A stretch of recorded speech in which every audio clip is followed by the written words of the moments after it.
Waalaikumsalam warahmatullahi wabarakatuh. Alhamdulillah, salatu wassalamu ala rasulillah wa ala alihi wa mawala. La hawla wa la quwata illa billah. Subhanaka la ilma lana illa ma'alamtana innaka antal alimul hakim. Rabbi syrah li sadri wa yassir li amri wa hlul 'uqdatam min lisani yafqahu qawli amma ba'd. Yang hadir silahkan on cam. Tema kita kali ini insyaallah strategi menyikapi agama. Strategi menyikapi agama. Seringkali kita mendengar 3 istilah sikap dalam beragama.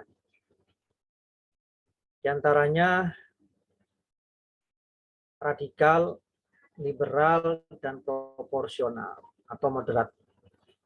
3 istilah ini yang seringkali digaungkan oleh pemerintah saat ini. Salah satunya di antaranya adalah radikalisme. Bagaimana sih kita memahami istilah-istilah itu sebagai sebuah cerminan dari sikap beragama? Sebetulnya istilah itu tidak hanya untuk kategorisasi sikap beragama ya, tapi itu juga adalah cerminan sikap terhadap hidup ini yang bermuasal dari cara berpikir atau pola pikir atau persepsi. Baik, kita akan membicarakan di sini pengertian, kemudian contoh-contohnya berikut sebab-sebab muasal ya, asal muasal yang menyebabkan lahirnya pola pikir demikian, kemudian juga bagaimana ya kita mengatasi pola pikir yang tentunya tidak ideal ya, terhadap agama Islam yang kita anut. Yang pertama terkait dengan pengertian ya. Liberal sesuai dengan makna kata dasar kalimat atau kata yang digunakan adalah kebebasan. Jadi pola pikir liberal dalam beragama atau sikap liberal terhadap agama adalah sikap atau pola pikir bebas dalam beragama. Bebas dari apa? Bebas dari ikatan-ikatan, batasan-batasan primordial. Maksudnya apa? Batasan-batasan absolut, batasan-batasan yang pokok, yang rigid, yang tetap, yang standar dalam Islam. Mereka tidak menginginkan adanya batasan-batasan itu dalam beragama. Misal terkait dengan hukum. Mereka tidak menginginkan adanya hukum yang paten terkait sesuatu. Tidak ada haram paten, haram selamanya itu tidak ada. Tidak ada juga halal selamanya. Bahkan kewajiban-kewajiban yang baku pun juga mereka tidak akui. Tidak perlu ada dalam agama itu. Seperti rukun iman, rukun Islam, ya boleh direvisi, boleh ditambahi, boleh dikurangi. Kewajiban-kewajiban dalam beragama seperti tata cara sholat, ya boleh juga direvisi, boleh juga ditambahi, boleh juga dihapuskan, bahkan diamandemen. Intinya, pola pikir liberal itu tidak mengakui adanya batasan-batasan primordial, batasan-batasan yang baku dalam beragama. Dia ingin bebas, membebaskan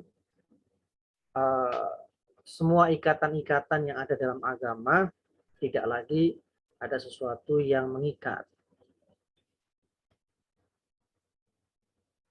Nah, terutama yang diserang itu, terutama yang menjadi pokok perhatian atau pokok pembahasan dari cara pandang liberal terhadap agama itu adalah batasan-batasan formil.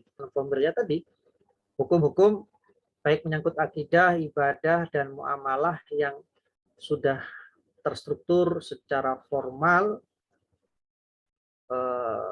secara baku ya, itu berusaha mereka dekonstruksi atau mereka bongkar. Tidak lagi mengikat, tidak lagi paten, tidak lagi rigid, tidak lagi absolut. Semua dibuat relatif. Semua dibuat relatif. Nah, contoh, jilbab itu bukan suatu kewajiban, bukan ajaran paten yang wajib bagi semua wanita muslimah. Mereka lebih mementingkan ya, yang penting itu akhlaknya, hatinya, gitu. Masalah formalitas tata cara berpakaian itu sesuatu yang relatif, sesuatu yang apa istilahnya ya, bukan absolut ya, bukan inti pokok ajaran agama. Itu masalah budaya. Budaya itu ya relatif, tergantung masyarakatnya, kesepakatan-kesepakatan yang ada pada masyarakat itu. Itu salah satu bentuk contoh.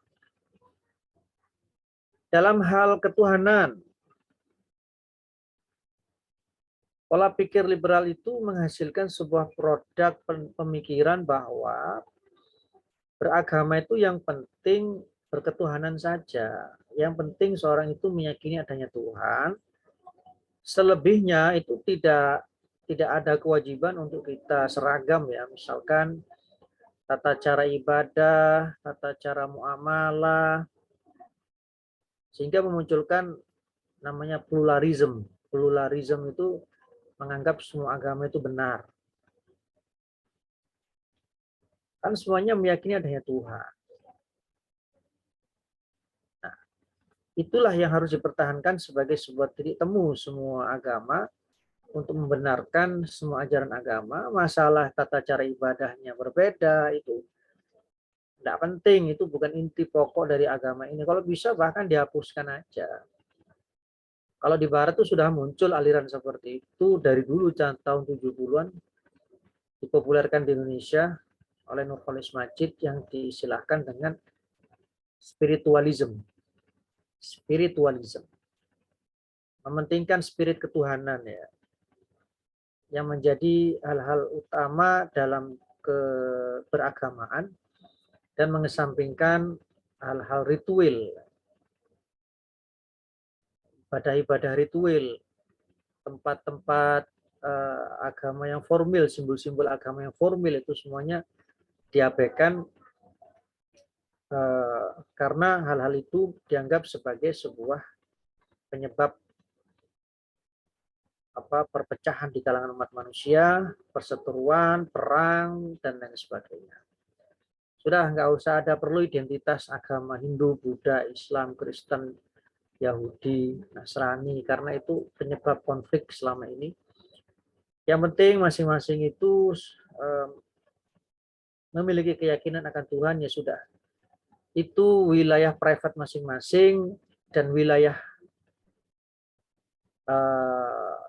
individu, wilayah batin masing-masing untuk melakukan kontak dengan Tuhan. Tidak perlu diformalisasi dalam bentuk agama-agama resmi.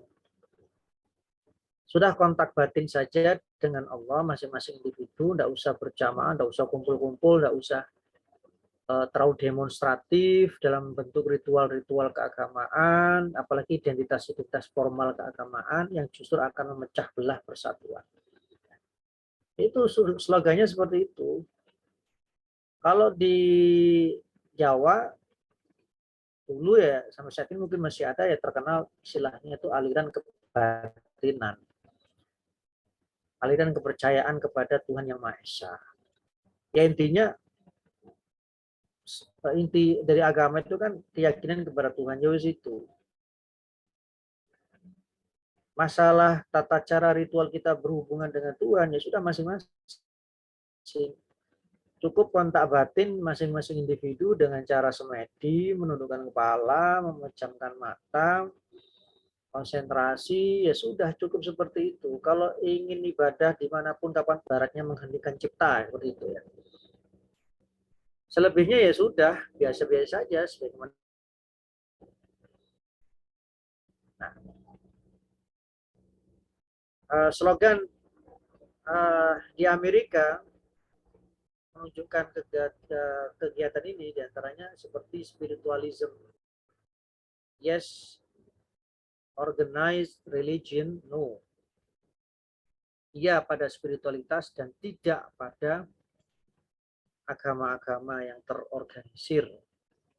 Agama-agama resmi yang terstruktur, terorganisir, yaitu Islam, Hindu, Buddha.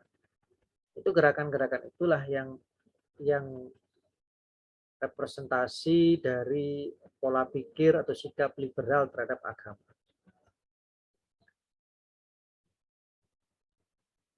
Ya, banyak lagi bentuk-bentuk dan contoh-contohnya dalam kehidupan kita, baik dari aspek menyentuh aspek politik, ekonomi, budaya, seni.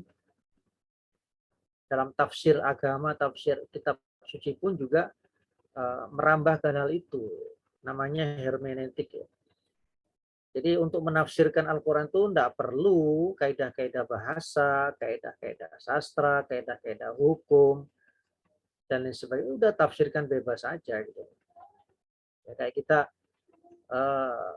menafsirkan omongan orang, ya nggak perlu konfirmasi ke orangnya, ya komentari aja sekendak hati ya. Ibaratnya begitu. Kayak kita komen konten ya. Terserah mau komen apa. Itu namanya apa tadi? Hermeneutik. Tafsir hermeneutik itu tafsir bebas. Tanpa ikatan-ikatan primordial. Ikatan-ikatan akademik yang telah disepakati yang baku menjadi syarat-syarat memahami Al-Quran.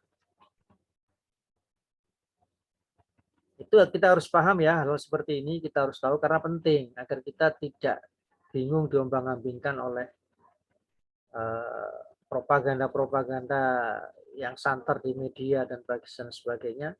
Kita bisa memetakan, oh ini mana kelompok aliran, kemudian cara berpikir, liberalkah, radikalkah, atau proporsionalkah, dan sebagainya. Nanti kita akan mudah mengidentifikasi hal-hal itu. Ya, contoh lain lagi ya, dalam pernikahan. Ya, pernikahan itu yang penting suka sama suka. Apapun jenisnya, sesama jeniskah, berbeda jeniskah, nggak perlu juga ikatan-ikatan primordial seperti pernikahan itu sendiri. Yang penting hubungan orang itu suka sama suka ya sudah. Nggak perlu ikatan-ikatan nikah misalkan. Apalagi harus sejenis, seagama itu nggak perlu. Baru-baru ini kan terjadi nikah heboh beda agama itu. Yang penting kan cinta antar dua mempelai itu sudah syarat sahnya sebuah hubungan gitu ya. Nggak peduli apakah itu sejenis atau berlawanan jenis. Nanti akan muncul kawin dengan boneka dan lain sebagainya dan lain sebagainya.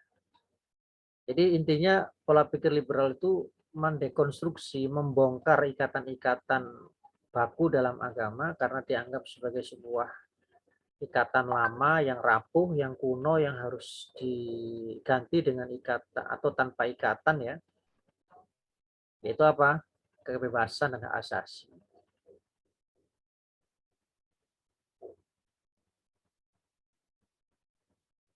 Baik, dalam sistem politik kita mengenal istilah sekulerisme. Pemisahan agama dan urusan-urusan dunia. Sains, teknologi, tidak boleh agama itu intervensi atau turut campur terkait hal-hal duniawi ya. Misal Anda buat skripsi yang ada kaitannya dengan Al-Quran, Anda akan ditolak oleh pembimbing, oleh penguji. Ngapain? Agama Al-Quran itu ya di masjid sana atau di WIN, di pesantren, nggak usah di sini. Ditolak judul Anda yang mengkaitkan penelitian Anda dengan prinsip-prinsip nilai Al-Quran. Itu pernah terjadi kok di Indonesia. Kebetulan saya menjadi salah satu pembimbing mahasiswa tersebut. Itu warisan-warisan sekulerisme, kolonialisme.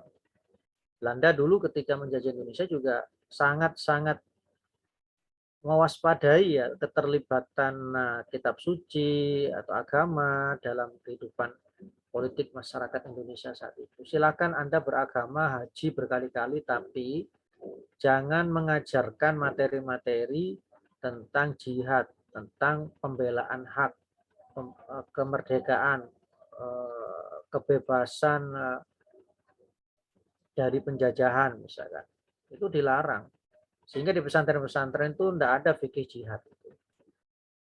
Sampai saat ini. Itu karena dianggap subversif juga pada zaman Soekarno, Soeharto yang mewarisi kolonialisme.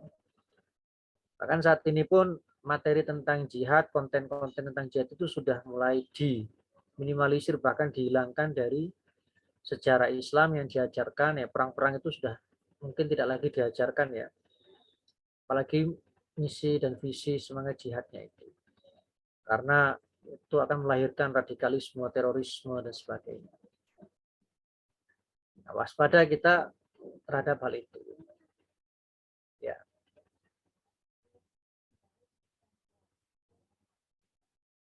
Baik, yang berikutnya radikalisme. Radik adalah sesuatu yang mendasar, sesuatu yang pokok ya. Menjadi sebuah isma, menjadi sebuah pola paham ya, atau pola sikap terhadap agama yang identik dengan pola sikap yang kaku, pola sikap yang keras, pola sikap yang pola pandang yang sempit terhadap agama ya. Sebetulnya radikal itu ya tidak hanya berlaku kepada agama, tapi dalam hidup ini juga. Orang yang kaku, orang yang keras, orang yang ya biasanya zalim itu pasti berangkat dari pola pikir yang sempit terhadap kehidupan ini. Artinya ya dia adalah punya pola pikir radikal. Contoh, orang bisa berbuat zalim, korupsi misalnya ya. Dari cara pandang dia yang sempit dan kaku bahwa kebahagiaan hidup itu hanya didapat dengan uang, kepemilikan. Punya uang, Anda akan bisa memiliki semua, beli pejabat, beli jabatan, beli wanita, beli pria, beli cinta, bahkan membeli ridho Tuhan gitu kan. Bangun masjid, kemudian sisa korupsinya atau sebagian dari korupsinya harus dijamin surga, dijamin rumah di dalam surga. Berarti kan dijamin surga. Itu pola pikir radikal, menganggap bahwasanya uang adalah segala-galanya. Sebetulnya radikalisme itu tidak hanya terorisme.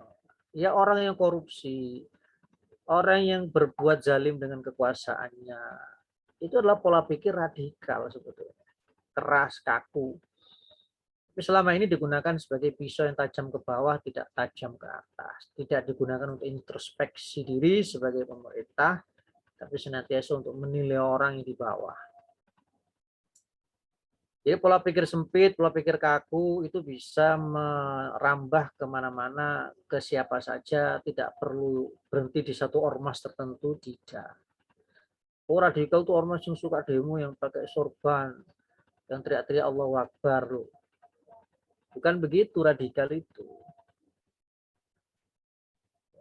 Kalau misalkan apa yang mereka lakukan yang dituduhkan sebagai radikalisme hanya menyampaikan kritik, saran, atau penyadaran publik akan kezaliman yang mana itu juga dilindungi undang-undang, kebebasan berpendapat dan berkumpul selama tidak anarkis dan merusak fasilitas umum, itu adalah suatu yang hak. Bahkan agama amar ma'ruf nahi mungkar. Qaulul haqqi indal imamil jair, afdalul jihad qaulul haqqi indal imamil jair. Semulia-mulia jihad itu mengkritik penguasa yang zalim, menyampaikan kritikan yang benar terhadap penguasa yang zalim. Itu hak agama, ajaran agama, dan hak konstitusi. Tapi orang-orang yang seperti itu pokoknya yang anti pemerintah dianggap radikal. Padahal pemerintah yang anti rakyat karena kebijakan-kebijakannya yang tidak pro rakyat misalnya. Ketika rakyat demo, mengajukan protes dan sebagainya, dianggap dituduh radikal, bibit-bibit terorisme, bibit-bibit kudeta dan sebagainya. Itu terlalu berlebihan. Ya. Yang berikutnya,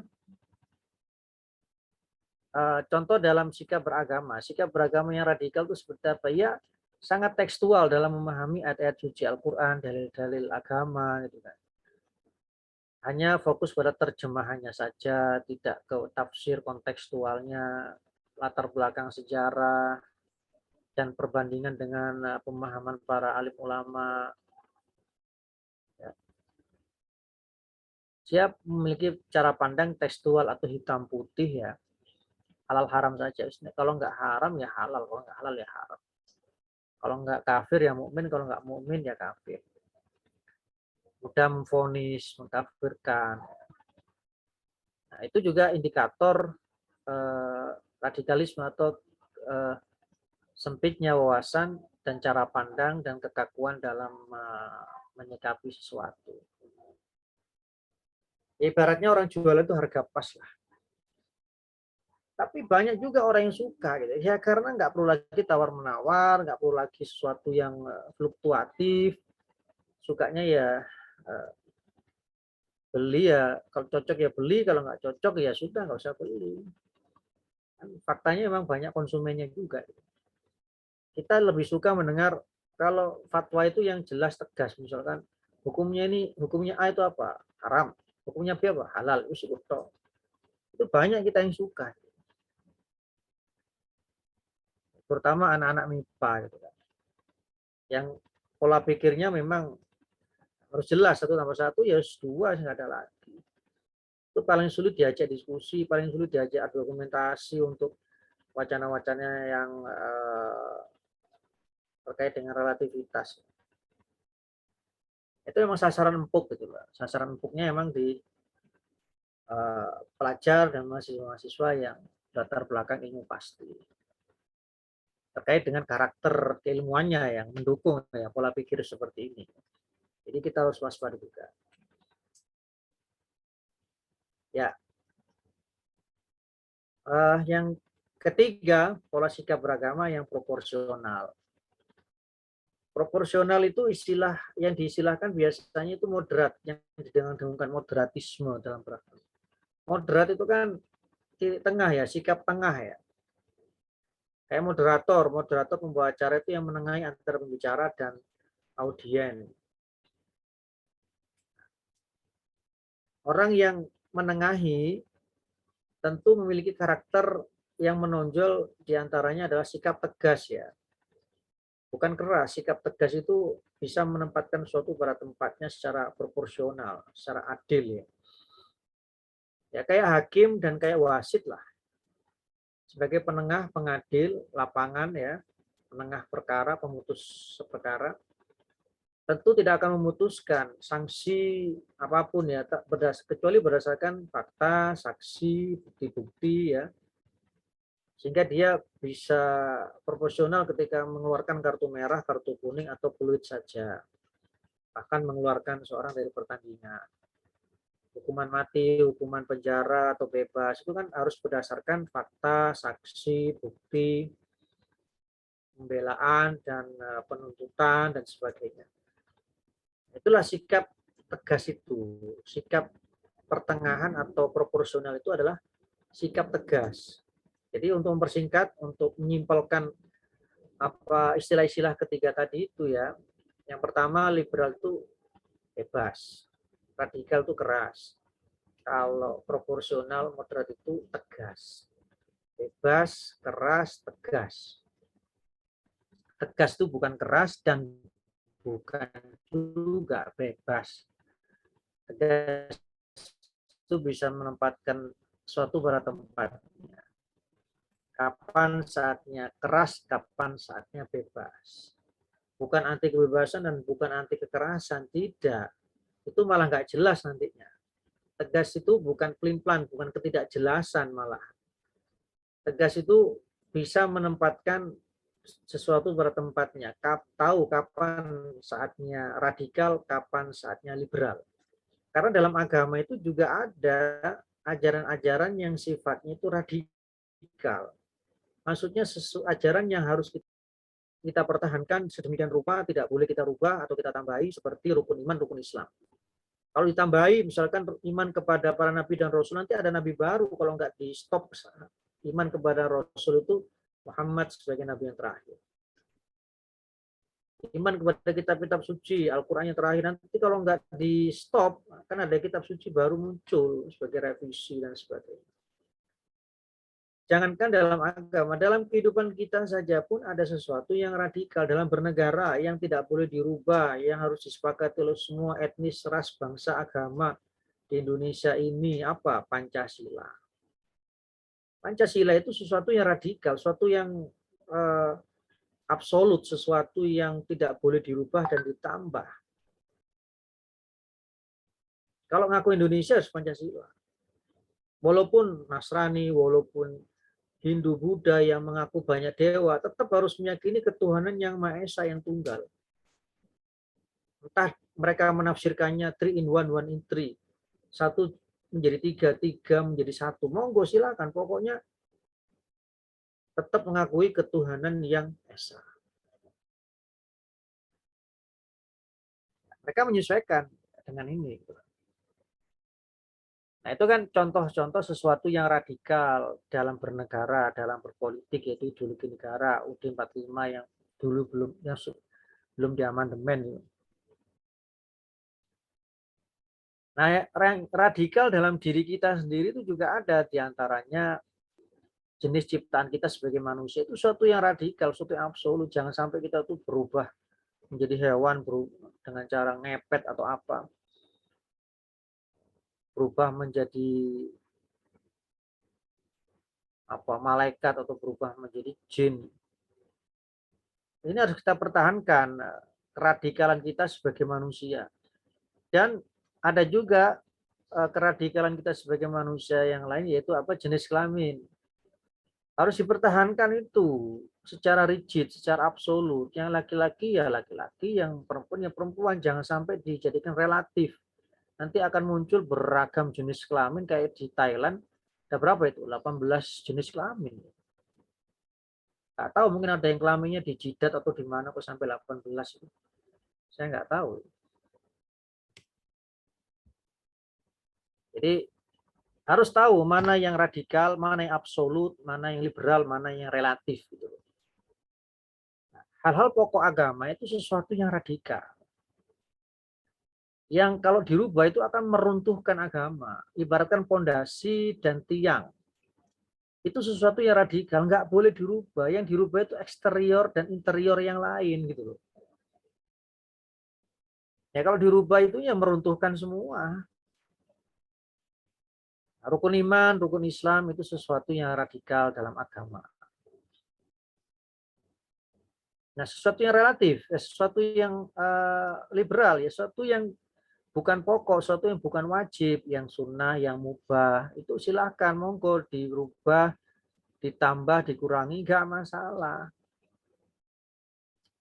Seperti sholat sunnah, ya monggo semampunya, 2 rakaat, duha, 4 rakaat, ya monggo saja.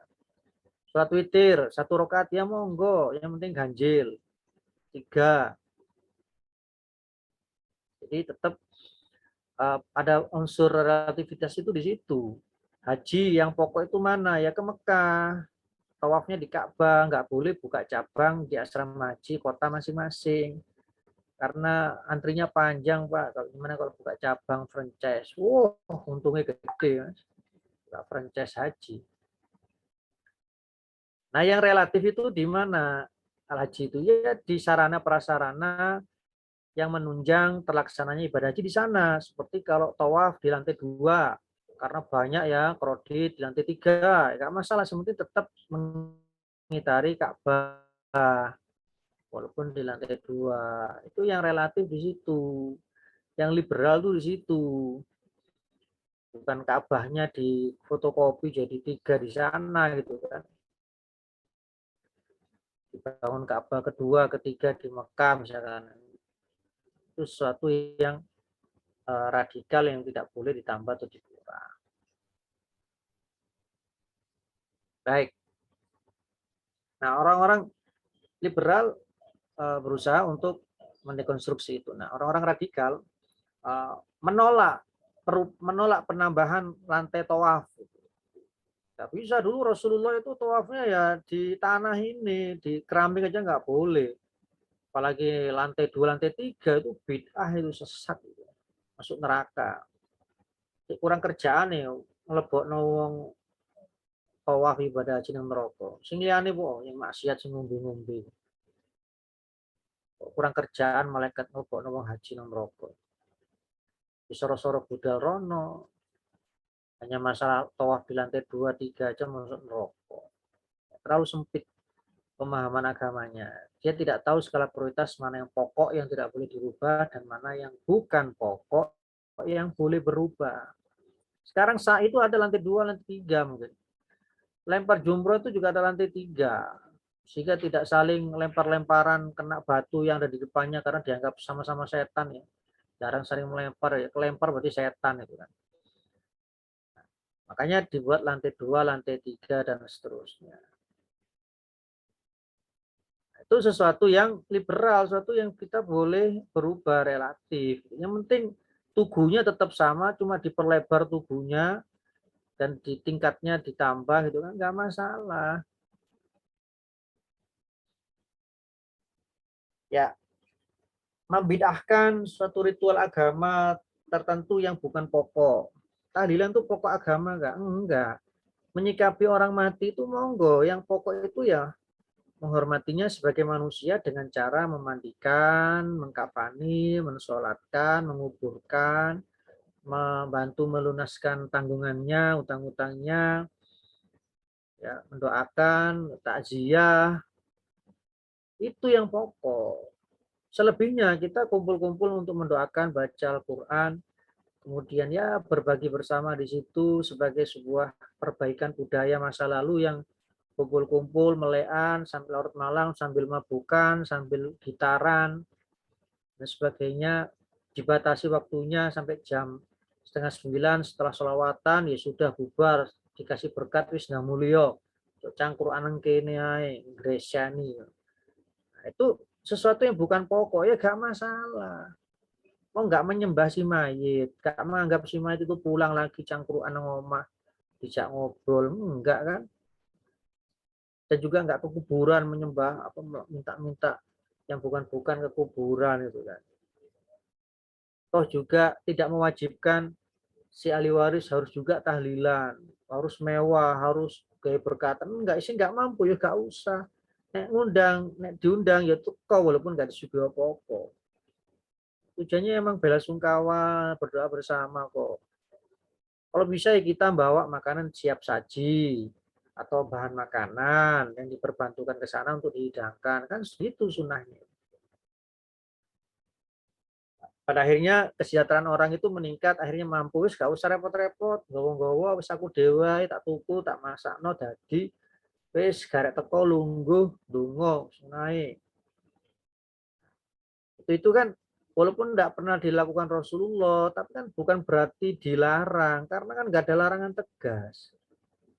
Selama Rasulullah nggak melarang secara tegas, walaupun Rasulullah nggak melakukan, nggak menyatakan, berarti itu wilayah yang relatif, wilayah di mana kita boleh kreatif gitu loh. Bukan apa-apa itu harus Rasulullah. Sakno Rasulullah nontono main game, main komputer, main laptop, ini kapan sempet main HP ngono kan. Sakno Rasulullah itu kan. Suruh hidup lagi lah. Ya. Oke, itu sikap tegas dalam beragama ya. Bisa menempatkan sesuatu yang pokok sebagai sesuatu yang radikal dan yang bukan pokok sesuatu yang liberal, sesuatu yang relatif.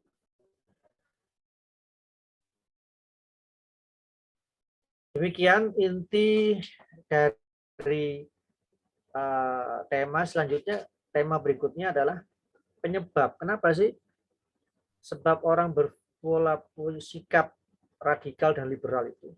Minimnya pengetahuan. Bukan pengetahuan tentang materi ya, tapi tentang strategi. Kalau materi dalil itu gampang diakses. Tapi tentang strategi, bagaimana menyikapi dalil, bagaimana kita memahami dalil, dan menerapkan dalil. Disitulah yang membuat orang itu radikal atau liberal. Makanya di sini saya tekankan kepada Anda itu tentang strategi. Strategi menyikapi agama ya. Kalau materinya Anda gampang, tuntut sendiri aja, dalil ke opo, dalil ke opo. Gampang itu. Sudah kaya kita itu. Kita itu tidak krisis materi, krisis strategi. Jadi bagaimana kita menyikapi itu ya memperkaya wawasan, terutama tentang strategi, wawasan strategi dalam beragama ya. Kemudian juga memperluas pergaulan. Jangan bergaul dengan hanya satu ormas, satu kelompoknya saja. LDI, LDII saja. Nggak mau bergaul dengan teman yang lain, masjidnya untuk kelompoknya sendiri. Nggak boleh kelompok lain masuk, misalkan ikut serta. Atau guru-gurunya cuma dari kelompoknya, nggak boleh berguru mendengarkan kajian yang lain. Itu namanya eksklusif, itu namanya mempersempit sesuatu yang luas. Yang NU juga begitu, yang Muhammadiyah juga begitu. Jadilah pemersatu umat. Yang wajib itu ukhuwah Islamiyahnya, bukan ormasnya, bukan bentuk masjidnya, bukan warna bajunya. Innamal mu'minuna ikhwatun fa aslihu baina akhwaikum. Wa'tasimu bihablillah jami'an, bersatu padulah kalian. Sungguhnya umat Islam itu bersaudara. Yang harus kita fanatiki itu Islamnya, bukan ormasnya. Kalau ditanya agama mau apa? NU, agama mau apa? Muhammadiyah, agama mau apa? LDI. Enggak, ditanya itu Islam apa enggak. Kan nang kuburan jawab agama mau apa? Muhammadiyah, NU, saplok sama malaikat. Jadi Islam, harus Islam. Itulah, mana yang pokok, mana yang bukan pokok, itu harus tahu. Mana yang harus kita fanatiki, mana yang kita sikapi sewajarnya saja, layaknya baju boleh gonta-ganti. Sementing kan menutup aurat, warna boleh gonta-ganti. Ormas itu baju. Jangan disikapi sebagai tubuh kita sendiri yang paten. Silakan berormas, tapi jangan terlalu fanatik sehingga anti kepada yang lainnya. Atau menganggap dirinya paling benar, paling berhak mendapat kapling surga. Seolah paling alusunah sendiri misalnya. Jangan begitulah. Itu pola pikir yang sempit dan mempersempit suatu yang luas. Sebagaimana sabda Rasulullah dalam hadis Bukhari, laqad hajjarta wasi'an. Jangan mempersempit sesuatu yang luas. Jadi luaskan wawasan akan strategi beragama dan luaskan pergaulan. Itu solusinya ya. Sebabnya tadi karena kebodohan strategis ya dan kurang luasnya pergaulan, maka solusinya ya luaskan wawasan strategi beragama dan pergaulan dalam komunitas beragama. Simpel aja gitu. Baik, itu inti dari pokok bahasan kita kali ini.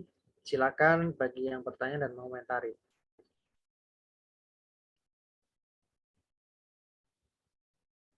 Silakan Mas Maulana.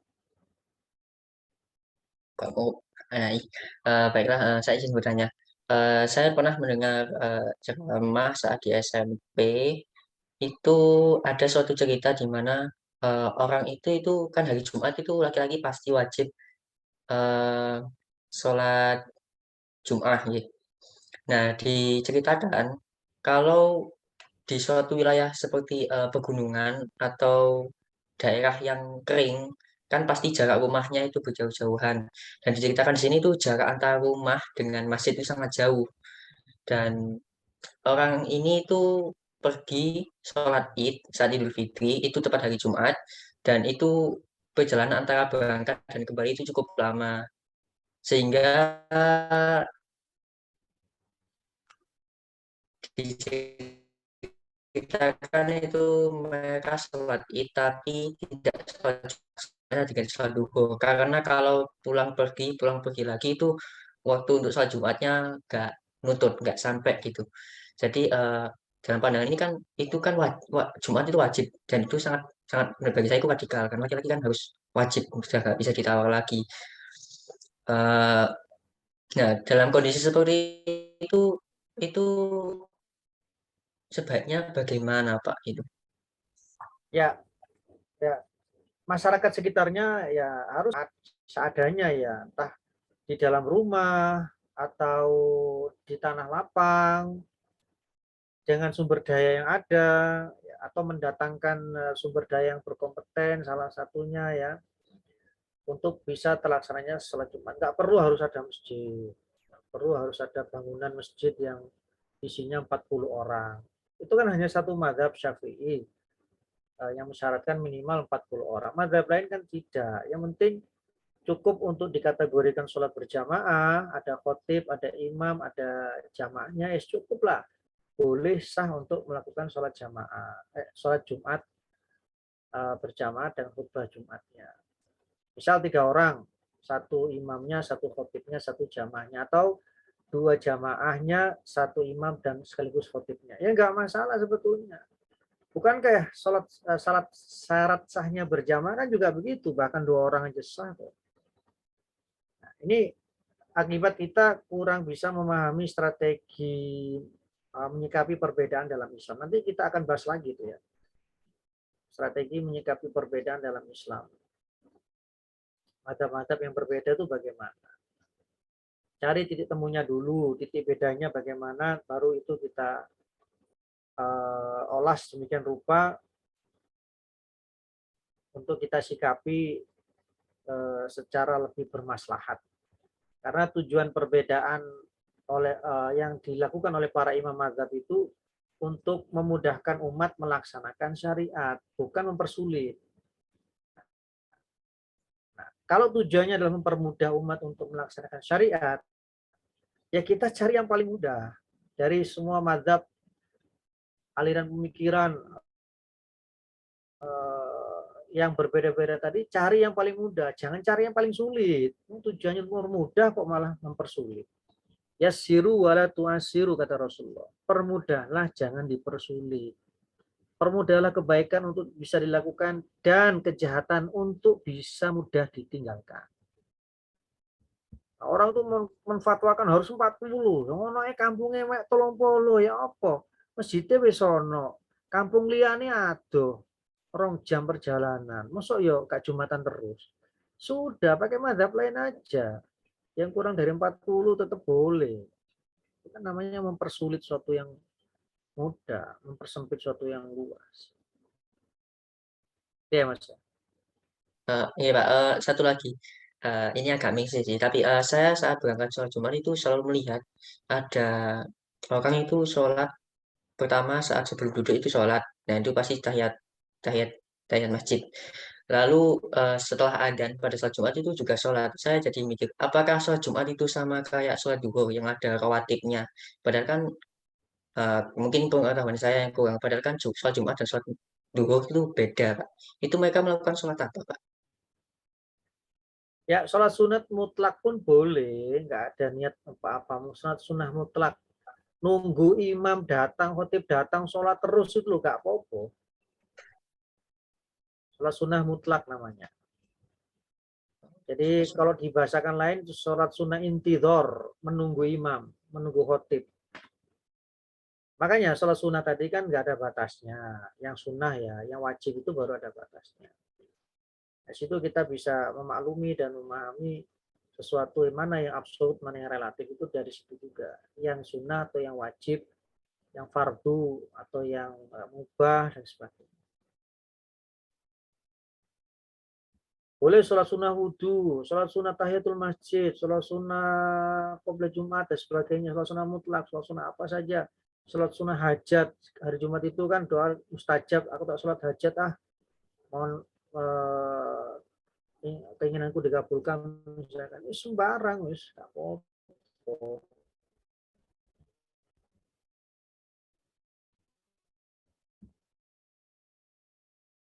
Oke, itu ya Mas ya. Baik. Selanjutnya Mbak Ya, Ayu. terima kasih, Pak.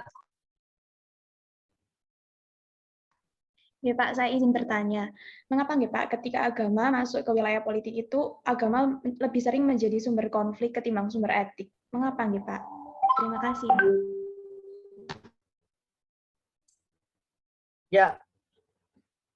Ya sebetulnya tidak juga, karena begini loh, karena agama itu yang betul-betul meluruskan yang bengkok, yang betul-betul murni tanpa kepentingan kecuali kebenaran. Sehingga dimusuhi banyak orang yang ingin memang mendapatkan keuntungan-keuntungan yang tidak benar dengan cara yang tidak benar, gitu. Sehingga seolah menjadi musuh bersama dan dipropagandakan agama itu mengacaukan segalanya dan seterusnya. Akhirnya muncullah trik adu domba, muncullah trik fitnah dan sebagainya. Pokoknya muncul istilah sekularisme, jangan bawa-bawa agama di politik. Agama itu nang masjid ae, ono sekolah madrasah, nang pesantren, gak usah nang politik-politikan.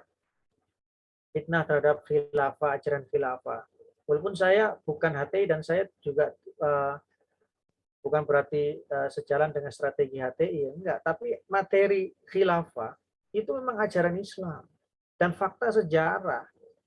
Tapi dihubung-hubungkan dengan ormas tertentu seolah itu adalah identik dengan ormas itu, sehingga siapapun yang mengusung ajaran ini berarti radikal, berarti itu terorisme. Itu fitnah terhadap ajaran Islam. Karena sistem ajaran politik khilafah ini akan membahayakan kapitalisme, membahayakan neokolonialisme. Sebetulnya khilafah itu, nanti kita akan bahas dari tema politik ya. Sederhana saja, simpel. Ya sama seperti NATO dan Euro, satu mata uang dan satu kekuatan militer. Kan dari dulu seperti itu, wilayah-wilayah Islam itu bersatu. Ya persis kayak NATO dan Euro, mata uangnya satu dinar. Satu kekuatan militer, satu diserang, semuanya membantu menyerang, membela gitu kan. Apalagi? Kenapa dipermasalahkan? Karena dikhawatirkan kalau umat Islam bersatu kayak dulu itu ngalahin siapa saja, ngalahin NATO, ngalahin Rusia, apalagi ekonominya raksasa ini. Kita ini raja minyak, raja emas. Pakistan juga punya nuklir, bayangin kalau itu bersatu. Oh, Amerika semuanya, Eropa, Rusia itu ya sekarang kabur. Belum lagi semangat jihadnya, itu menurunkan pertolongan Allah. Satu negara Afghanistan saja, Amerika, NATO, Rusia, Uni Soviet keok. Hanya ketulusan jihad la ilaha illallah. Puluhan tahun akhirnya angkat kaki juga. Apalagi ini bersatu. Sudah itu mau harus dipecah belah, ini harus difitnah dan dibuat propaganda, jangan sampai bersatu pokoknya. Itulah yang terjadi. Karena kebodohan kita dibodohi. Kita diadu domba sama umat Islam.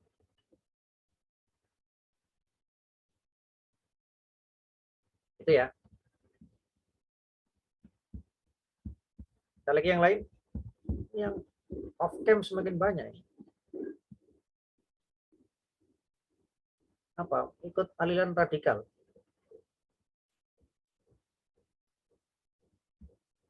Silakan Mbak Aulia. Baik Bapak, izin bertanya, apa hukumnya jika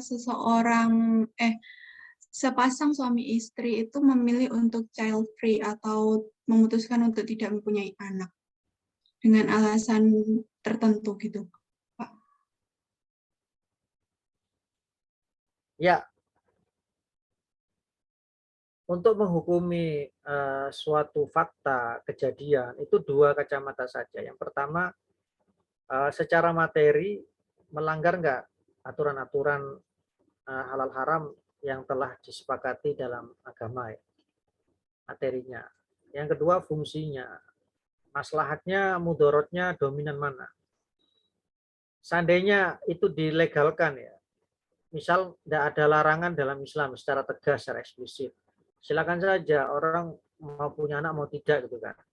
Misalnya, oke dia lolos secara materi, secara fungsi kalau itu dilegalkan, nanti orang pilih gak punya anak, misalkan. Nanti terjadi depopulisasi, ya, krisis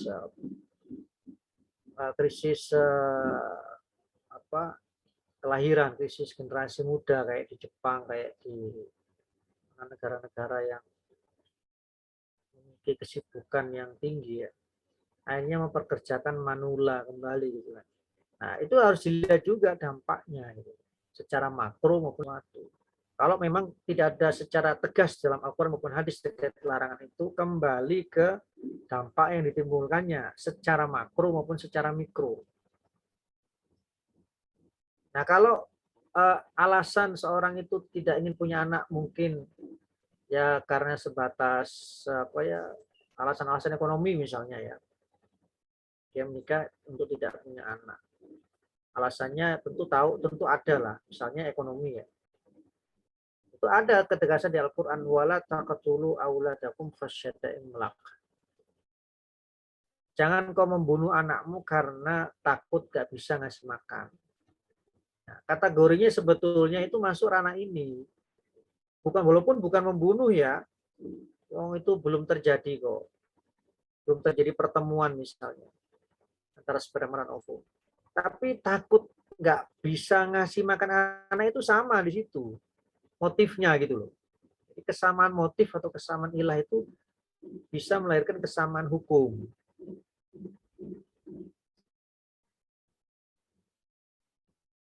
Maka haram melakukan hal itu. Karena motifnya sama dengan larangan membunuh anak karena takut nggak bisa ngasih makan anak. Nah, KB juga begitu, kalau motifnya takut nggak bisa ngasih makan anak juga haram. Kecuali motifnya selain itu, misalkan untuk mengatur kelahiran, jangan terlalu dekat, biar kita bisa bernafas dan bisa mengatur pendidikan dan sebagainya, oke, monggo silakan, nggak masalah. Apa motifnya Mbak kira-kira Mbak? Itu biasanya itu kan karena ekonomi atau yang dia takut untuk, dia kan punya trauma gitu loh Pak biasanya. Terus dia takut traumanya itu belum siap untuk mempunyai anak gitu Pak. Biasanya. Trauma, oke. Trauma kan bisa secara medis ya, karena mungkin rahimnya lemah atau akan membahayakan nyawa sang ibu kalau dia mengandung dan punya anak, itu boleh dia untuk tidak punya anak, karena nyawa ibu lebih penting dari nyawa calon anak. Sampai menunggu kondisi mental dan psikis fisiknya sehat, kuat, boleh. Jadi untuk sementara bukan permanen itu boleh. Nah, permanen itu harus juga atas rekomendasi medis ya. Kalau tidak dipermanenkan akan membahayakan nyawa sang ibu misalnya, dipermanenkan aja nggak apa-apa. Yang penting alasannya harus kuat, darurat. Darurat itu alat ukurnya adalah nyawa sebagai taruhannya ya, nyawa. Kalau tidak melakukan itu nyawa taruhannya, itu kondisi darurat itu berlaku. Itu ya Mbak ya. Kalau pasangan muda-mudi hanya sebatas ingin lama masa pacarannya dalam pernikahan misalkan, kemudian dia KB atau menunda punya anak, hati-hati, ini secara medis punya konsekuensi loh ya. KB misalkan atau alat-alat kontrasepsi apapun yang bisa membuat orang steril atau tidak hamil ya, di masa-masa awal pernikahan muda itu akan lebih membahayakan dibanding yang sudah pernah punya anak ya, dibanding terhadap orang-orang yang belum pernah punya anak sama sekali. Sebaiknya untuk pertama kali Anda berumah tangga jangan dulu KB. Itu secara medis karena akan merusak keseimbangan tubuh si wanita dan si pria. Nanti bisa-bisa malah mandul, bisa-bisa malah nggak punya anak sama sekali. Atau lama nanti nggak punya anak, bisa bertahun-tahun. Ya. Sebaiknya punya anak dulu. Ya tinggal diatur skala menstruasinya, alami sajalah. Anda kan sudah bisa mengakses tentang hal itu. Insya Allah itu KB alami dan menyehatkan dan sesuai dengan syariat agama. Itu ya Mbak ya. Oke Bapak, terima kasih jawabannya. Selanjutnya Mbak Istiana. Oke, baik. Mohon izin bertanya, apakah orang yang radikal itu sudah pasti bermadzhab? Ya tidak mesti Mbak. Saya kayak pola pikir saja. Bukan ormas tertentu atau partai tertentu. Nah, tapi pola pikir. Dia bisa tidak berormas, dia tidak berpartai, menjadi individu-individu ya. Mewujud sebagai pemerintah, mewujud sebagai rakyat, mewujud sebagai tokoh agama atau apa itu bisa. Karena itu adalah pola pikir, Mbak.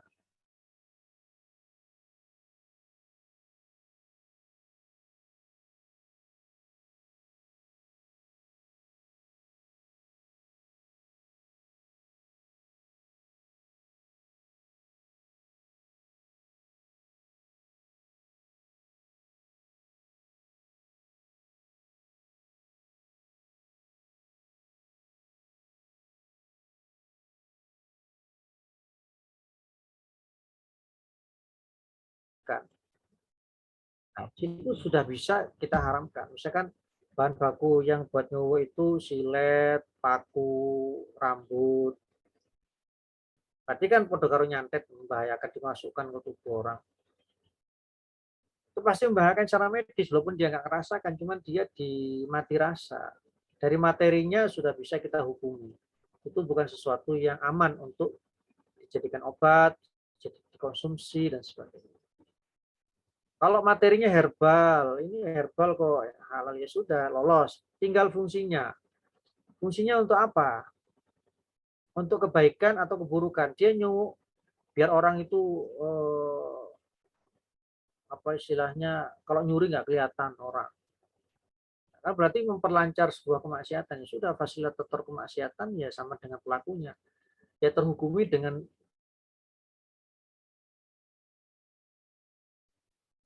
nyuwuk itu kan istilahnya kan ya, ngobati lah atau ruqyah lah bahasa Arabnya.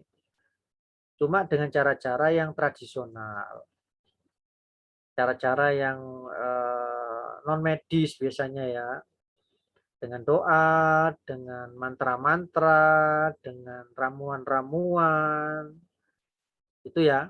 Itu untuk istilah pengobatan tradisional sebetulnya. Ayo nang kiai apa?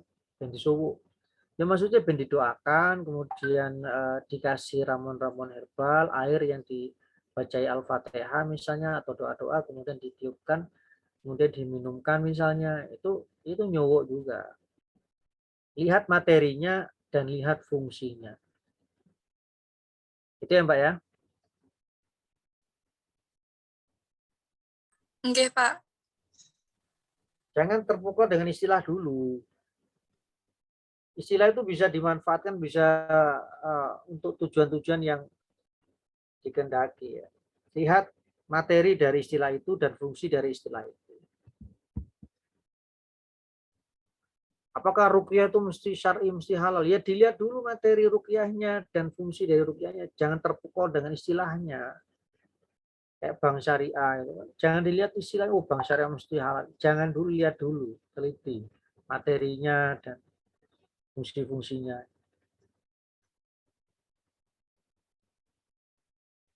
Baik, ada lagi yang lain?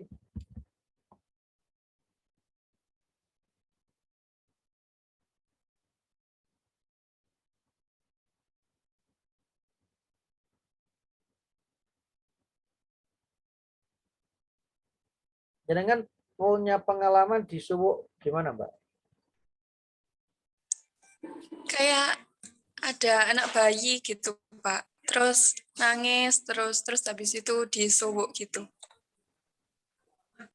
Oh, biar nggak nangis ya, biar nggak rewel ya. Ya, tergantung materinya. Dia ketika nyuwuk itu dengan menggunakan sarana prasarana yang diharamkan atau dihalalkan. Ya kalau sekedar doa, ya Allah tolong berilah kedamaian pada bayi ini, entah bahasa Indonesia atau bahasa Arab. Ya sudah, berarti materinya ya halal-halal sah-sah saja gitu loh. Walaupun istilahnya nyuwuk, suwuk, bukan istilahnya itu Arab ya.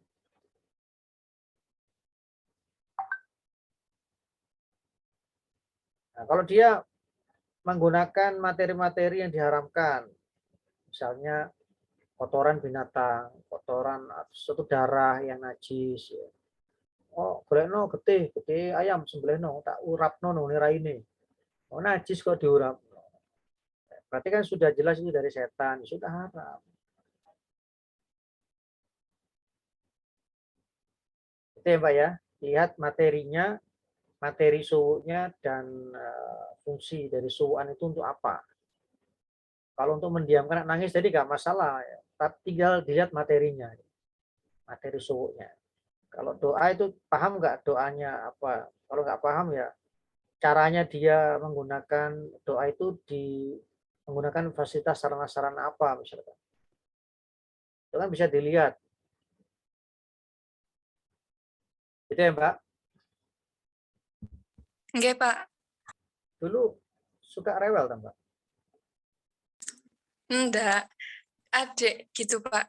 Oh, aduh. Baik, ada lagi yang lain yang ingin disuwuk? Maksudnya ingin bertanya. Saya izin bertanya lagi, Pak. Ya. Itu kan tadi gagal bahas suwuk ya, Pak. Saya jadi kepikiran kayak yang pengobatan orang kesurupan kayak yang menggunakan sesuatu lalu pakai di gini-ginikan itu sebenarnya sama kayak suwuk atau enggak, Pak? Kayak lalu diusap kepalanya gini langsung sembuh hilang nggak kesurupan lagi kayak gitu gitulah, Pak. Itu sama kayak suwuk atau enggak, Pak? Ketika suwuk kan istilah aja pengobatan tradisional yang non medis gitu loh, Mas. Ya berarti itu non medis, berarti emang suwuk karena kan di rumah sakit masa digitukan, masa dokter juga gini-gini. Enggak. Ya berarti ya suwuk, non medis ya tradisional. Dilihat materinya apa, fungsinya apa. Terus gitu aja. Oh, berarti kalau pakai seumpama gini tapi pakai kayak membaca isi Al-Quran itu masih nggak apa-apa nih, Pak? Berarti. Nah, iya kan materinya itu Al-Quran. Nggih. Kemudian sarana prasarana yang lain harus juga Yang tahu. saya Kan tidak tahu sih. ada kalanya orang itu bersembunyi di balik Al-Quran gitu kan. Orang gendam juga bisa pakai Al-Quran, ya. Tapi kan tujuannya untuk gendam, untuk melet orang, untuk nyantet orang. Materinya sih bagus Al-Quran, tapi fungsinya, tujuannya nyelakain orang ini sudah tipu daya setan. Haram.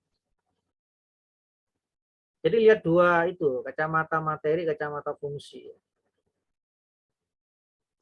Oh, baik, Pak. Terima kasih, Pak. Ya. Tenaga dalam, kayak tadi tangan itu diusapkan ataupun dihadapkan ke muka. Tenaga dalam itu bagaimana sih kita menghukuminya dan menyikapinya? Ya, tenaga dalam itu memang ada yang murni ya, ada yang tidak murni, yaitu dari jin. Nah, kalau yang murni oke, tidak masalah. Kalau yang dari jin itu kita juga punya kategori. Ada yang haram, ada yang boleh. Ada yang halal. Tidak semua interaksi dengan jin itu pasti syirik atau haram ya.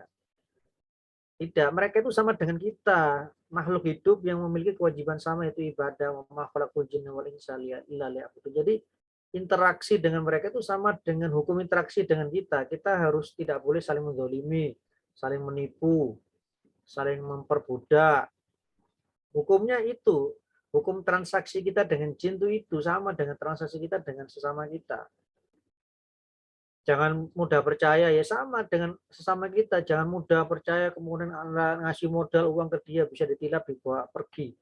Sama dengan jin juga begitu, jangan mudah percaya sebelum kita tahu siapa dia, track record-nya dan bagaimana. Tapi kan karena sulit, karena dia nggak kelihatan, ya kita juga harus jangan mudah percaya, harus tahu ilmunya, tahu batasan-batasannya gitu loh, halal haram secara syariat, sehingga ketika dia menawarkan bantuan, ngakunya sebagai sesama umat Islam, watawasau bil haqi watawasau bis sabri, saling tolong menolong, menasihati, oke, nggak masalah.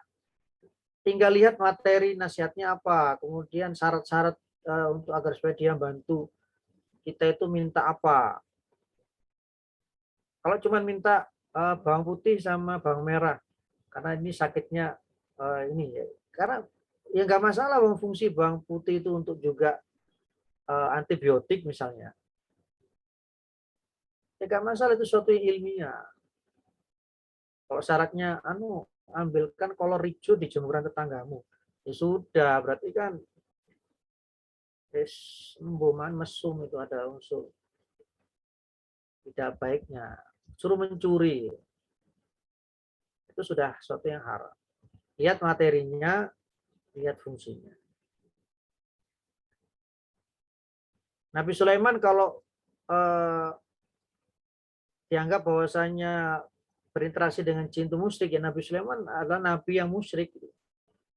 Karena dalam Al-Quran mempekerjakan dan meminta tolong kepada jin-jin, setan-setan untuk membangun patung, membangun istana.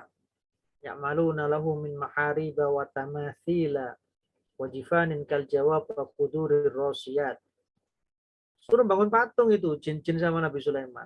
Tapi kan bukan masalah patungnya, tapi fungsi dari patung itu untuk disembah apa tidak. Kalau tidak ya nggak masalah, itu cuma karya seni biasa. Selama bukan aurat materinya, ya dia aksesoris biasa. Gitu. Itu kan begitu cara menghukumi karya seni, budaya, teknologi, dari materi dan fungsi.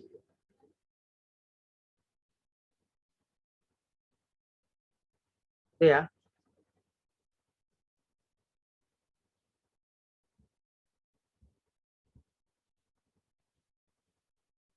Nah, orang-orang radikal kan beranggapan pokoknya patung itu haram. Karena hadis-hadisnya melaknat orang-orang yang membuat karya patung, karya gambar. Kita sudah bahas kemarin ya. Seni budaya. Nah, ini Nabi Sulaiman malah nyuruh setan-setan itu bangun patung. Tamasil, timsal itu patung. Patung jelas gambar makhluk hidup. Manusia, hewan. Berarti Nabi Sulaiman musyrik sudah. Rokok, masuk Nabi pun rokok. Kita saja terkait memahami, menyikapi seni itu saja yang salah dalam memahami dalil. Tidak memiliki strategi menghukumi seni dan peradaban dan budaya, sehingga memahami dalilnya pun sempit, kaku, tidak sesuai dengan konteksnya, ya. Hanya sebatas teksnya saja. Itu ciri-ciri radikalisme juga.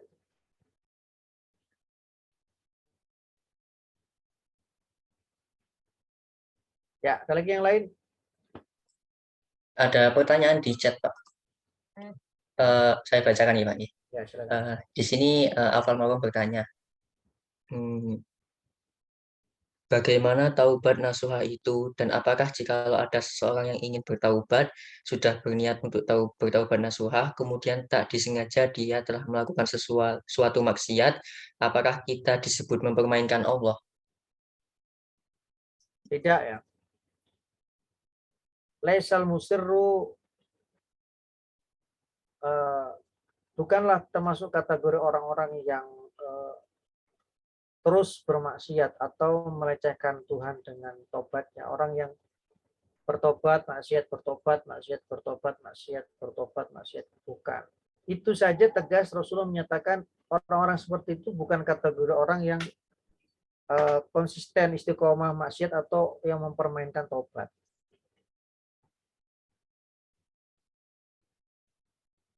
Jadi tinggal kita memaknai istighfar dan taubat tadi gitu loh. Jadi istighfar itu menyadari kesalahan ya, kemudian menyesali, itu istighfar. Taubat itu memperbaiki, tidak hanya menyadari kesalahannya apa dan menyesali tidak untuk komitmen mengulangi, tapi juga memperbaiki kesalahan yang dia perbuat. Nah, kalau dia sudah menyadari, menyesali dan memperbaiki, kemudian terjadi lagi, kemudian menyesali lagi, komitmen lagi dan memperbaiki lagi, kok terulang lagi terus begitu, itu tidak masuk kategori mempermainkan. Jadi harus benar dulu memaknai tobat itu apa, memaknai istighfar itu apa. Sehingga kalau terjadi berulang-ulang itu tidak masuk kategori mempermainkan Allah tadi. Itu masuk ranah kategori orang yang berusaha keras tapi hilaf, tapi gagal. Berusaha lagi, gagal lagi, berusaha lagi, gagal lagi, itu postpone sukses gitu loh. Kegagalan adalah keberhasilan yang tertunda, dianggap sebagai sebuah usaha, ikhtiar atau ijtihad. Kalau salah dapat 1 pahala, kalau benar dapat 2 pahala. Allah melihat upayanya ya, komitmennya untuk memperbaiki, menyesali dan menyadari, itu yang Allah lihat. Walaupun berulang-ulang dia lakukan, Allah tidak melihat outputnya, melihat prosesnya, komitmennya. Wa qul i'malu, berproseslah, beramallah. Itu ya. Anda matematika kadangkala kan menilai suatu jawaban dari soal yang diberikan itu kan tidak hanya fokus kepada hasil ya, tapi kepada proses, tata cara orang itu menyelesaikan sebuah soal kan. Kadangkala punya kebijakan hasilnya benar, tapi caranya kok salah ya. Jangan-jangan ini nebak, Anda berusaha menyalahkan jawaban itu. Atau nyuntuh orang. Tapi ada yang lain, ini caranya benar, tuh hasilnya salah. Mungkin dia sedikit lengah atau apa. Mungkin Anda kasih nilai setengah atau berapa. Nah, kan begitu kan. Cara itu penting. Proses itu penting daripada hasil. Walaupun hasil itu juga penting. Tapi wewenang Allah di output, wewenang kita itu di proses. Hidup ini adalah proses oriented, bukan output oriented. Lakukan hidup dengan cara yang halal. Nanti Allah yang akan menentukan hasilnya sesuai dengan proses yang kita lakukan. Akan mendapatkan sesuatu yang berkah, yang halal, yang baik. Nyari jodoh, yang penting cara nyarinya itu harus halal. Nanti jodohnya itu akan menyesuaikan dengan cara kita. Insya Allah kita dapatkan itu yang soleh atau soleha. Kalaupun tidak, seperti Aisyah dan Fir'aun, tetap itu akan menjadi sesuatu yang baik bagi kita. Ada kalanya seorang baik itu diketahui kebaikannya justru dengan lawan dirinya yang tidak baik yang berada di sisinya. Kan begitu. Aisyah itu kelihatan baiknya ketika di sisi Fir'aun. Kalau dia berkumpul dengan wanita-wanita soleh, dia tenggelam, nggak kelihatan. Tapi ketika dia di sisi seorang yang durjana, yang jahat, kesalehan dia itu justru kelihatan. Emas itu akan kelihatan emas ketika berada di tengah-tengah perak, di tengah-tengah besi, bukan di tengah-tengah emas. Itu ya. Baik, ada lagi yang lain?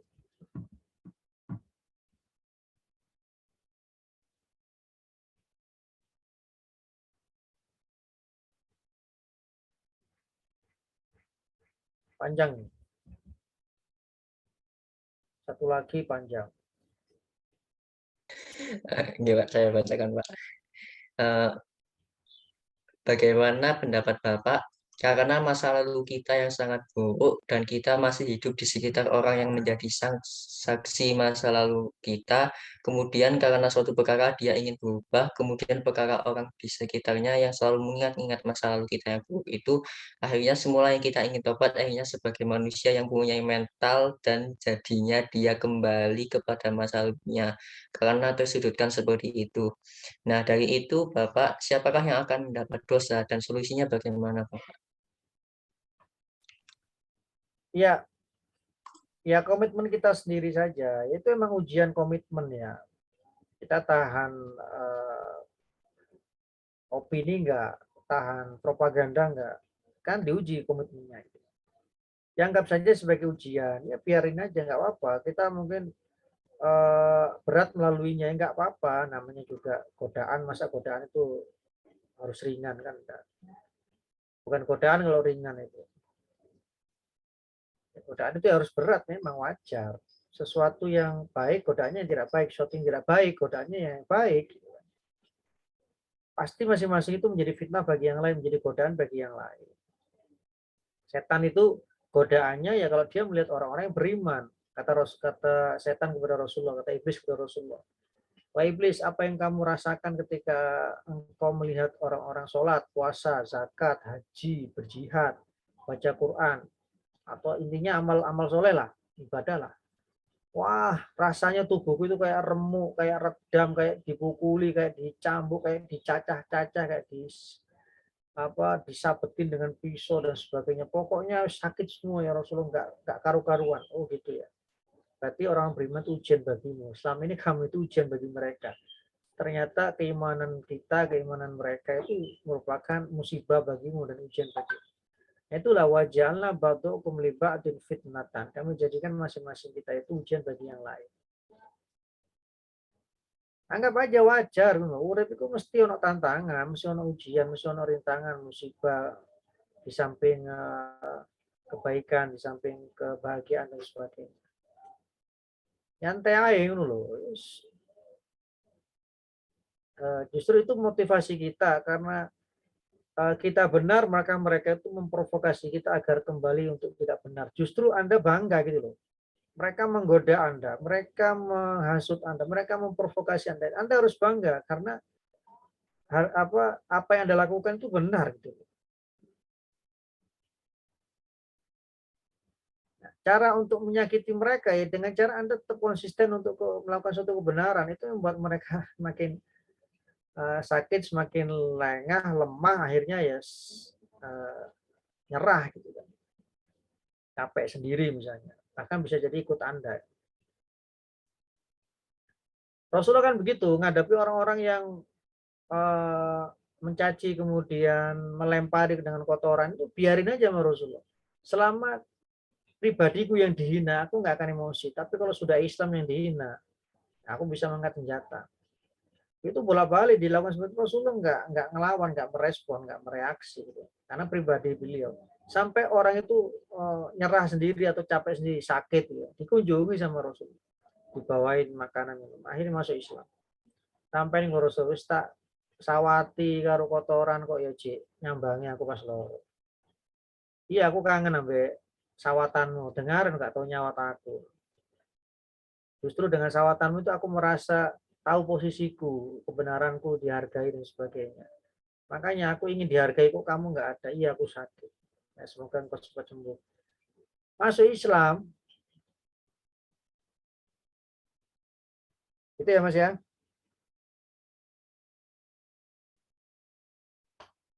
Selanjutnya siapa ini? Arifah.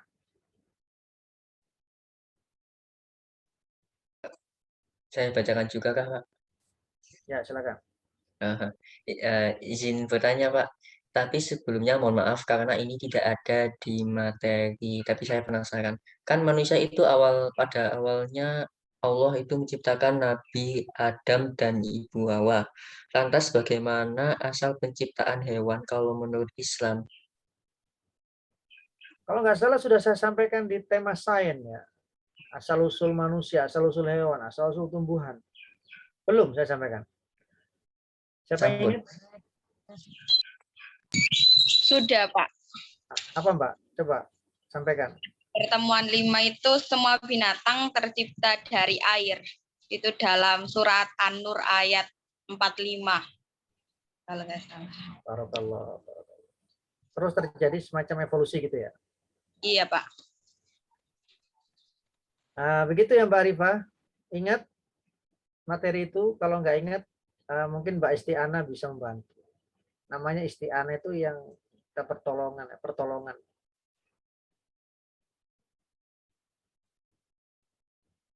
Gimana Mbak Arifah? Oke, barakallah. Ada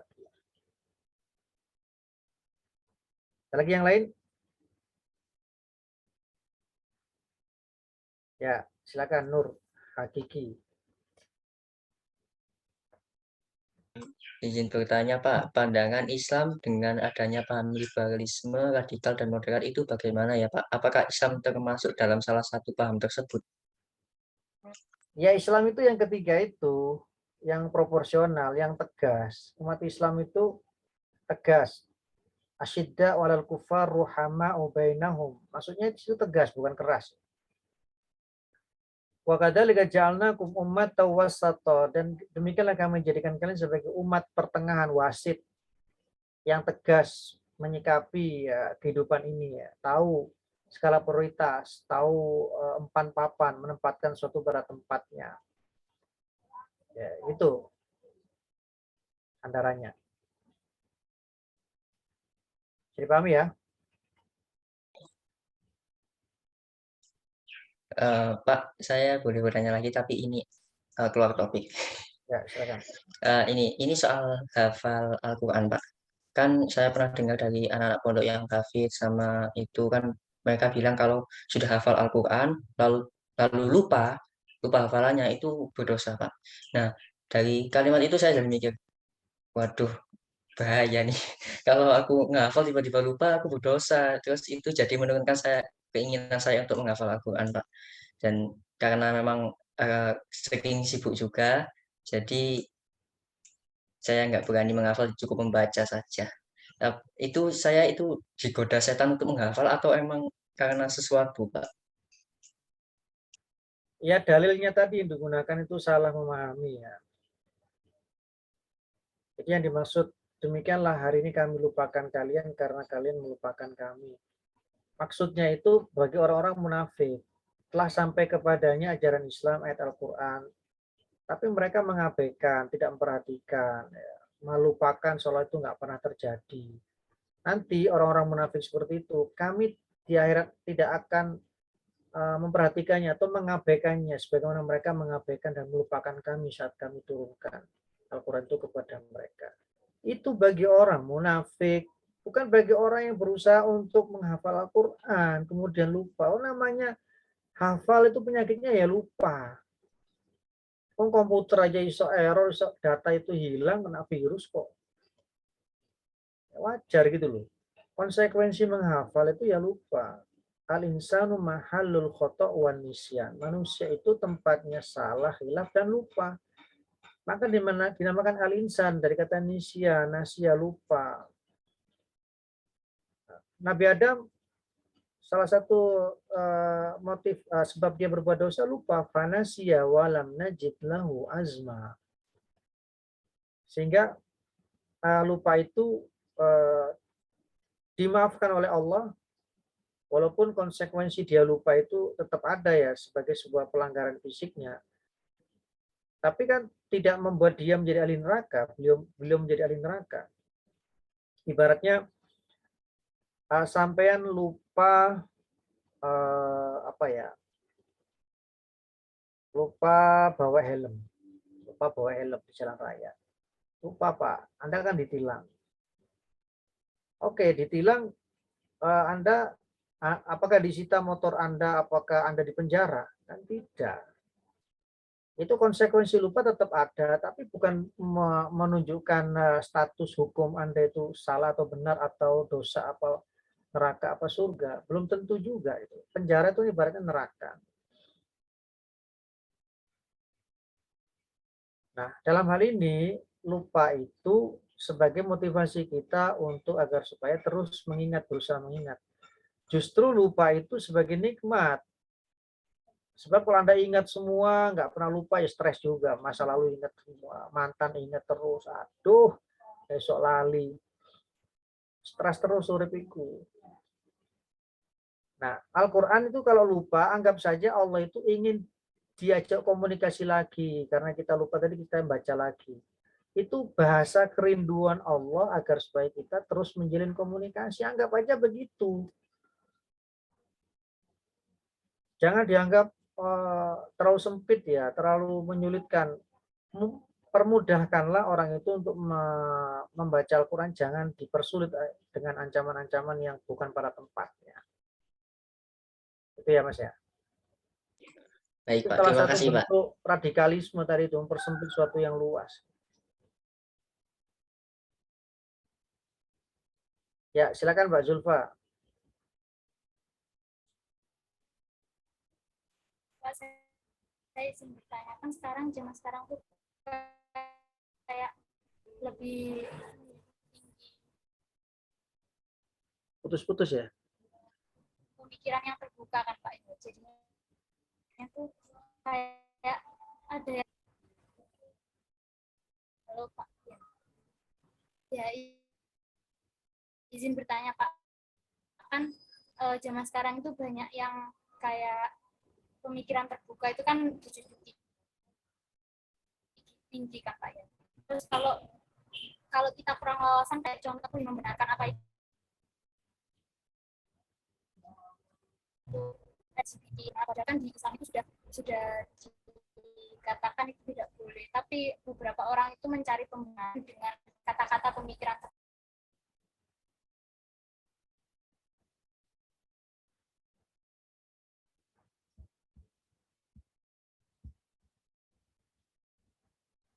Ya, sayangnya terputus ya. Iya, Pak. Intinya boleh nggak kita itu mengapresiasi apa ya, propaganda ajaran-ajaran untuk berpikiran terbuka gitu ya? Itu Pak, bagaimana cara kita menjelaskan ke orang yang mencari pembenaran itu, sedangkan kita kan juga kurang wawasan gitu Pak. Mencari kebenaran, oke. Ya, ya motivasikan bahwasanya kita harus meluaskan wawasan pengetahuan ya terkait dengan kebenaran itu sendiri, sumber-sumbernya, kemudian interaksi sosialnya, komunitasnya dan sebagainya. Cukup itu aja. Kalau kamu mencari makna yang apa istilahnya, yang apa ya, komprehensif tentang suatu ayat misalkan, ya jangan satu referensi, satu rujukan.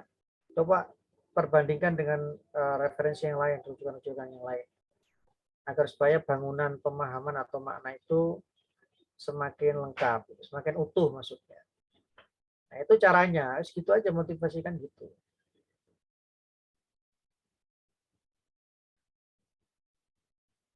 Itu ya Mbak ya. Ya baik Pak, terima kasih.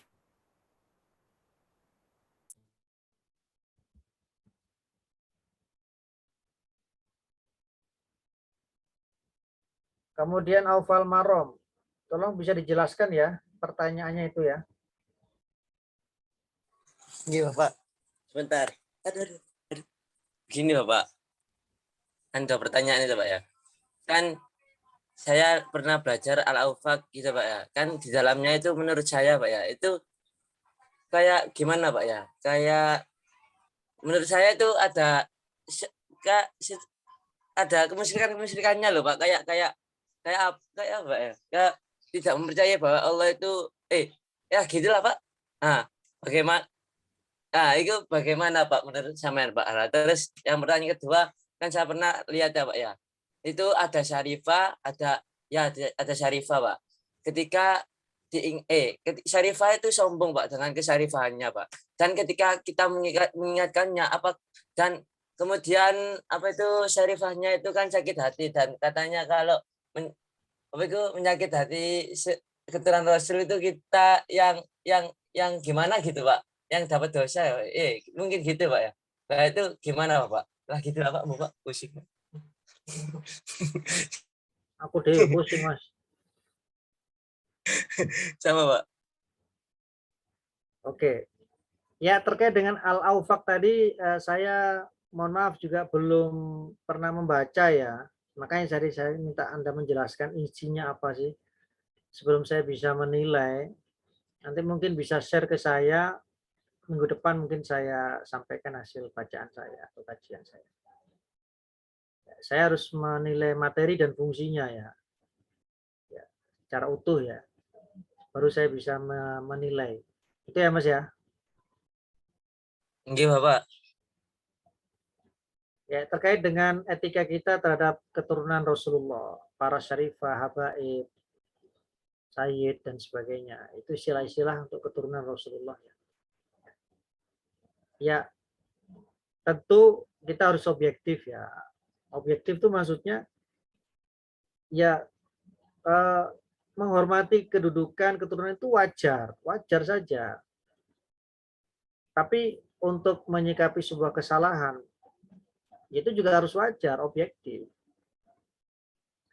Artinya, tempatkanlah penghormatan itu pada tempatnya, sesuai dengan empan papannya gitu kan. Ya kita menghormati keturunan dia sebagai keturunan Rasulullah, oke. Tapi ketika menyikapi kesalahannya, tindakan pidana atau dosa dan sebagainya, kita sikapi wajar aja sebagai tindakan dosa biasa, manusia biasa gitu. Ya kalau buat salah pidana hukum negara ya di penjara. Kalau misalkan dia berbuat maksiat ya tetap berdosa, tetap di hadapan Allah juga berdosa. Maksudnya tegas itu begitu ya, sikap tegas itu begitu. Bisa menempatkan suatu pada tempatnya. Sebagai keturunan Rasulullah, oke, kita wajar menghormati hal itu. Ya kayak keturunan raja, itu wajar lah. Kita menghormatinya sebagai anak bangsawan misalkan. Darah biru, ya wajar aja hal seperti itu. Keturunan kiai, itu juga wajar. Artinya strata sosial itu ya menuntut perilaku sosial atau etika sosial, itu wajar gitu loh. Nah, adapun terkait dengan aksi sosial, perbuatan sosial kita itu juga punya tuntutan standar sendiri. Itu sanksi sosial tadi yang tetap harus berlaku untuk siapa saja. Apapun gelarnya, kedudukannya. Itu makna keadilan hukum ya. Due before the law. Istilahnya itu sama di depan hukum. Innallaha ya'murukum an tu'addul amanati ila ahliha wa idza hakamtum bainan nas an tahkumu bil adl. Sungguhnya Allah merintahkan kalian untuk menunaikan amanah dan menghukum dengan adil. Antahkumu bil adl. Itu ya Mas ya.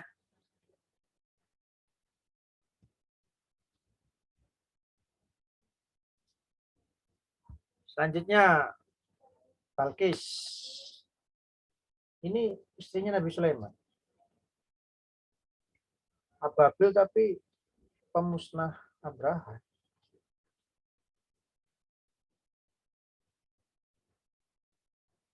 Sebelumnya saya pernah menghafalkan juz 30, tetapi saya tidak berani melafalkannya waktu sholat karena takut salah atau ayatnya terbalik. Jadi ketika sholat saya melafalkan surat pendek yang mudah diingat. Apakah perbuatan tersebut berdosa Pak karena tidak pernah melafalkannya? Ya tidaklah. Tidak.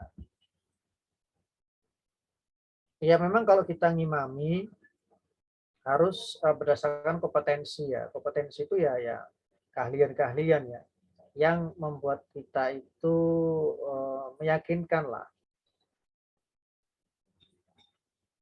Ya kalau kita tidak kompeten di satu ayat ya jangan gunakan ayat itu. Ya ayat-ayat yang kita menguasai nggak masalah. Tapi kalau kita apa istilahnya yakin bahwasanya ayat itu kita mampu dan bisa kemudian terjadi kesalahan, itu wajar aja, bukan suatu dosa. Yang dinilai itu kesengajaannya. Kita kan nggak ada unsur kesengajaan. La yu'akhidukumullahu billaghwi fi aimanikum walakin yu'akhidukum bima kasabat qulubukum. Innamal a'malu binniyat. niat mukmin itu khairum min amalihi. Niat baik seorang mukmin itu akan menyempurnakan amal perbuatan baiknya yang kurang sempurna karena kekhilafan atau karena kesalahan. Jadi itu Mbak, atau itu ya Mbak Balkis ya. Semangat aja nggak apa-apa, percaya diri aja. Kalaupun salah itu bukan dosa. Yang penting niat Anda tidak sengaja merubah atau membolak-balikkan ya. Kapan lagi gitu Anda apa istilahnya menggunakan ayat itu dalam sholat Anda misalnya. Ya, saya juga begitu ketika latihan itu ya, ketika ngimami ya saya mempersiapkan dengan bacaan-bacaan ayat yang beragam gitu kan. Suatu saat ya saya lupa, ya saya tinggalkan saat lupa itu, kemudian saya ganti dengan ayat yang lain atau surat yang lain. Kemudian kalau ada yang lupa kemudian ada yang mengingatkan ya kita ingat ya kita lanjutkan. Kalau nggak ingat ya ganti aja dengan surat yang lain atau ayat yang lain. Itu teknisnya. Nggak usah ngulangi sholatnya. Oke. Ada lagi yang lain sebelum saya akhiri? Saya kira cukup. Semoga bermanfaat dunia dan akhirat, dan mohon maaf pada khilaf. Subhanakallahumma bihamdika asyhadu an la ilaha illa anta astaghfiruka wa atubu ilaika. Allahumma shalli ala sayyidina Muhammad. Assalamualaikum warahmatullahi wabarakatuh. Waalaikumsalam warahmatullahi wabarakatuh. Terima kasih, Pak. Jazakallah.